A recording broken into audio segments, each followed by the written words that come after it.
Okay? So is anybody going to be arrested? Huh? Is anybody going to be arrested? As of right now, no. Okay? Because like I said, we're worried about your son right now. Okay? Okay? Is that good with you, Ronald? Okay. He's such a fucking retard that he doesn't understand that the pharaohs kill the insects that do this other thing that all is big ecology that result. You know, like I don't understand this shit either. But I'm also not a communist dictator who's telling you to just go kill one species of bird. And so it resulted in this goddamn catastrophe where millions more people starved to death. Now, if you want to call that unintentional, Netanyahu's got a beachfront property to sell you in Gaza. It's about as unintentional as what Netanyahu just did. He ordered the two officers to arrest Ronald for possession of fentanyl. But he tortured that guy to get the confession. The fentanyl belonged to him. Leap forward.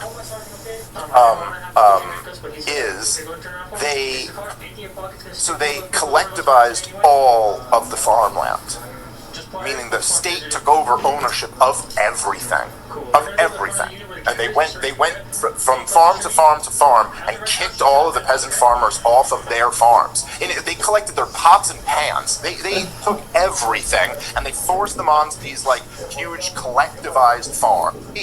Ronald was transported to the town's Run out of But space he on didn't. it. Please say that if that's what you're trying to say. Because to be clear, this is an interesting claim here, right? To be clear, Mao did, again, wow, by the way, I mean, a point to, you guys may notice, those of you who watch some of my content, when have I had to get into this debate about intentionality before? Oh yeah, this is the argument that the Zionists make. That they're not intentionally killing civilians. It's not intentional. Well, okay, let's get down to the bottom of that. First of all, Mao killed millions of people intentionally.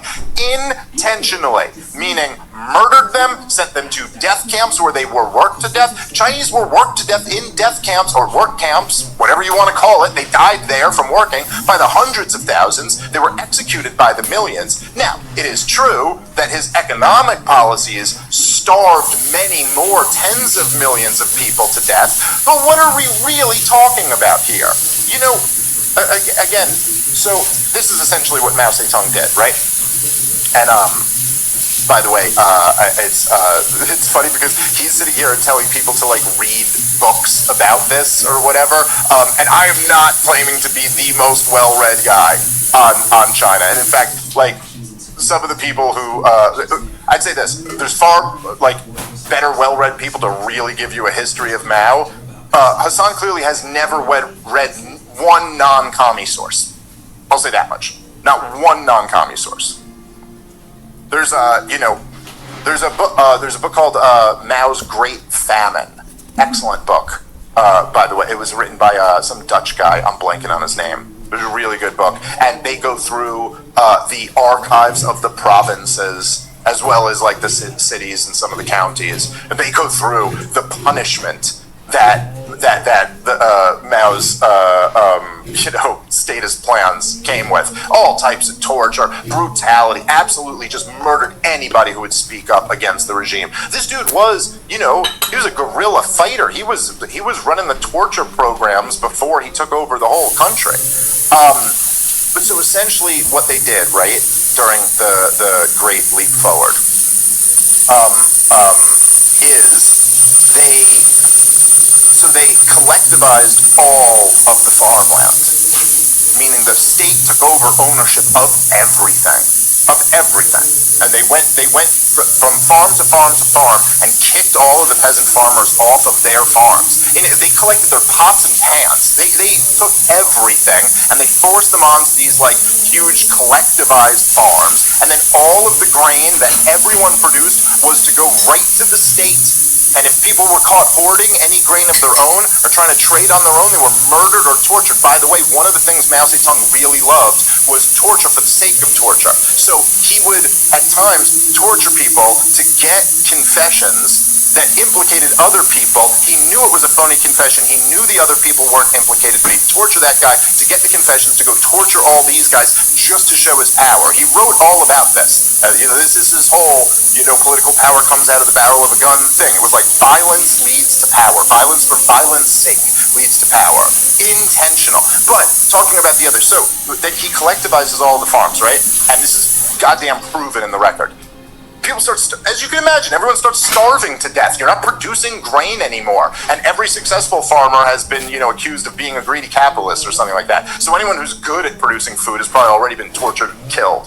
So then you're well aware that people are starving to death as this is going on. You know it's not working, but you keep doing it because, again, Hassan can say, oh, what was his mentality? That was so great, let's keep doing it. Well, no, I mean, I understand you think like a child, but no, that's not exactly his mentality. His mentality is something about how he'll be the great leader who rose China up, and then when his plan is resulting in starving people to death, he has to cover that up and have all of his state-run newspapers in the cities lie and tell you how great it's going, okay? Because the bird thing, I don't know if you guys know about this, 1958, the sparrow thing that Hassan keeps, kind of jokingly bringing up, that was designed to cover the tracks of how bad this socialist system was going. So what happened is people started starving to death, and then he started saying it was the sparrows, because now you got one communist madman who's in charge of a country. It's just he's making all the decisions now, right? So he decides it's the sparrows. That's why people are starving to death. It's these damn sparrows keep eating all of the crops, and that's why we don't have enough food. So he now, which the entire collectivized enslaved economy, this is all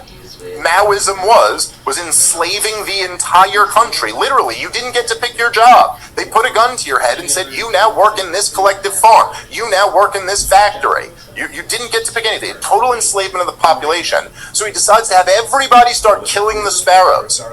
But he's such a fucking retard that he doesn't understand that the pharaohs kill the insects that do this other thing that all is a big ecology that result, I don't understand this shit either, but I'm also not a communist dictator who's telling you to just go kill one species of bird, and so it resulted in this goddamn catastrophe where millions more people starve to death. Now, if you want to call that unintentional, Netanyahu's got a beachfront property to sell you in Gaza. It's about as unintentional as what Netanyahu just did to Palestine. It's unintentional like that, Like I come into your house, I put a gun to you and your family's head, and I force you to get into my basement, and then everybody's starving to death in my basement because there's not enough food. I'm well aware of it, and I go, fuck them, let them starve to death. That's what Mao Zedong did. Said in his own words he could lose half his population as long as he achieved his goals. That's who you're saying that wasn't intentional?